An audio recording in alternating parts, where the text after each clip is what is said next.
You know what our problem is? We're too damn accommodating. That's what I told my wife when she agreed to look after that awful bird.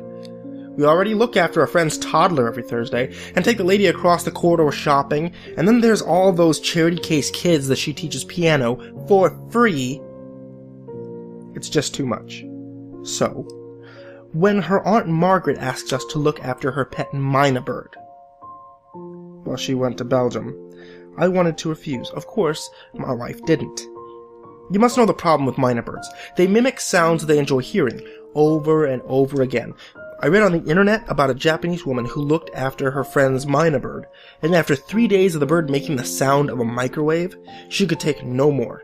Just shut up, or I'll make you into yakitori! And of course, that became the bird's favorite phrase, and the woman spent the next month trying to re-educate it. So we spent the next 2 weeks on our best behavior. No swearing, no shouting, no... Well, anyway, we were on our best behavior. My wife's aunt loves classical music, so we left the radio on classical FM. Unfortunately, the bird grew fond of Alan Titchmark, so we had to switch to BBC Radio 3. Apart from the fact that the bird could imitate the phone, the bloody thing, I was waiting for a job interview, and everything went smoothly until 2 weeks into its stay. The first setback was a call from Belgium. The aunt had an accident and needed surgery. She apologized profusely, asked us to look after the mynah until she found a friend to look after it on a long-term basis. Annoying as it was, this was only a minor inconvenience compared to what happened next. I confess that something about the bird's continuous chattering put me on edge, and I found myself unable to sleep. One night, staring blearily at the ceiling, I heard a snatch of music from the next room. I looked at the alarm clock. 4 a.m. I wondered, had anyone left the radio on, or maybe it was the mynah?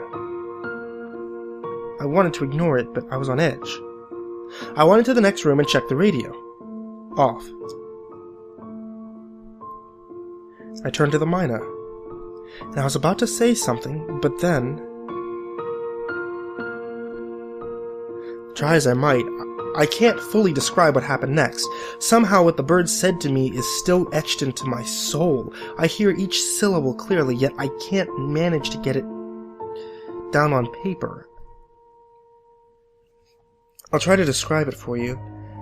A deep, guttural voice, weary but full of malice. It was as if the voice was coming out of the ground from a distant moss-eaten sepulchre.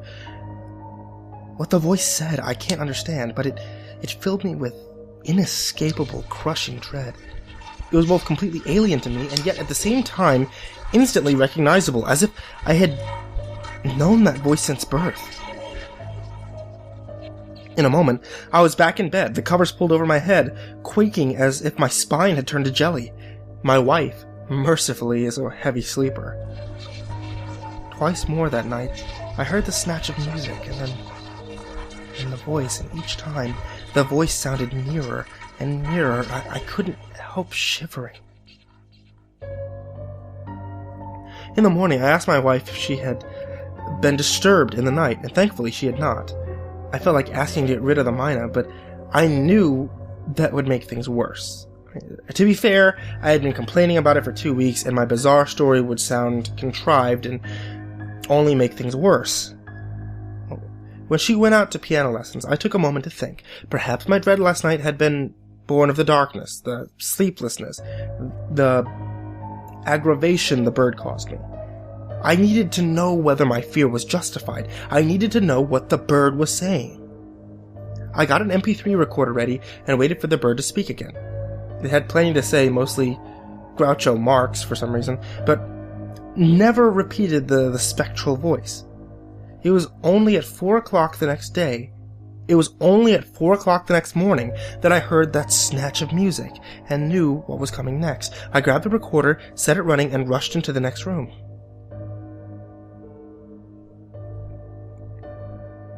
heard the voice of a woman. Go, out goes he.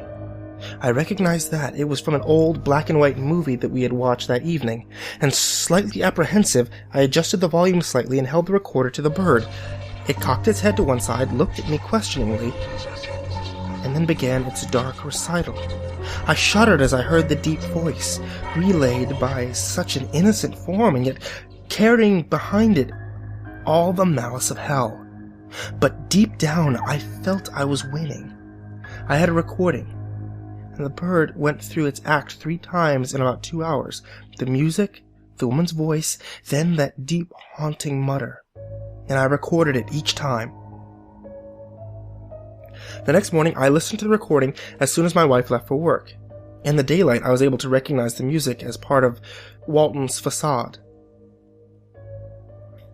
But I was still sickened as I listened back to that voice. Stupid as it sounded, I was also happy that the recording had turned out so well. As I left, I said, "Cheerio," to the old miner. "Tell him Groucho sent you," replied the bird. And I don't get what it sees in Groucho Marx. I spent that day taking my recording around to find out more about it. I took it to the library, the local language college, the cultural institute, even the sushi bar, in case it was Oriental. In all cases, no one knew or had ever heard the language spoken.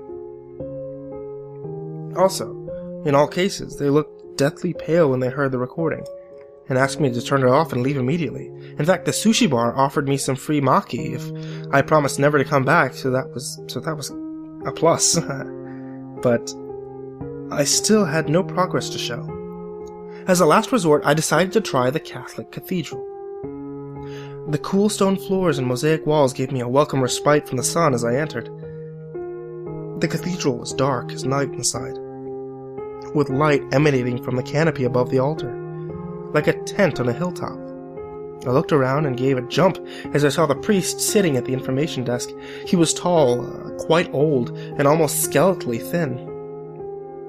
Under his thick glasses, he arranged his mouth into a thin smile and gave a clumsy wave. I approached with some trepidation and told him why I had come.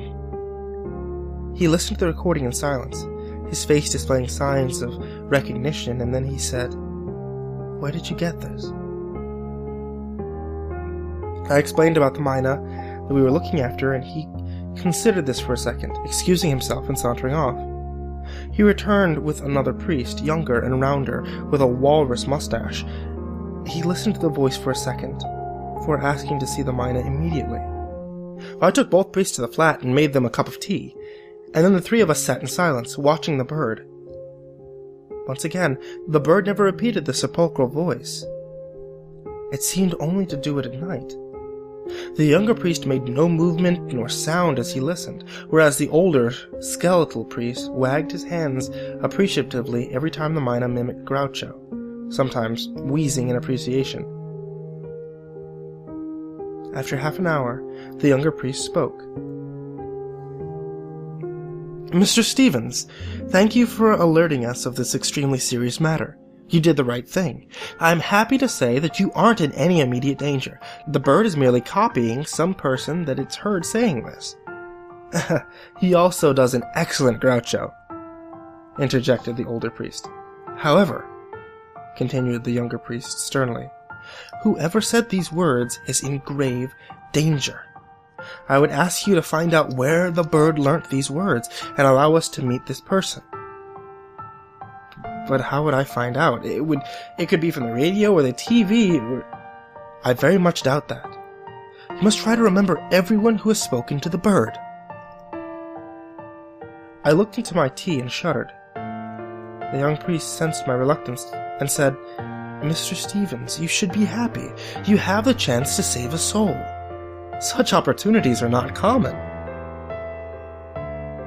After that, I started racking my brain, writing lists of everyone who has visited the flat. And to be honest, I suspected my wife. She's been increasingly distant recently, and I knew the fact that I had been out of a job so long was taking its toll on our relationship. I didn't know how her voice could get like that. But I knew I didn't understand exactly what I was dealing with. A more promising solution, however, presented itself the next day. Around lunchtime, the phone rang. I answered it, but I felt my stomach turn and my heart race when I heard the voice at the other end. It was deep, stony baritone, somewhat more cheerful than the Mina's nocturnal chant, but with unmistakable menace. I tried to answer, but only choked when I tried to form words. "Mr. Stevens, are you there?" "Yes, it's me," I replied, regaining my composure. "You're looking after Margaret's Mina, is that right?" "Yes, that's right." "Oh, good. Margaret just phoned from Ostend. She wants me to look after it. Can I pick it up tomorrow from your flat? 4 p.m. "Yes, of course.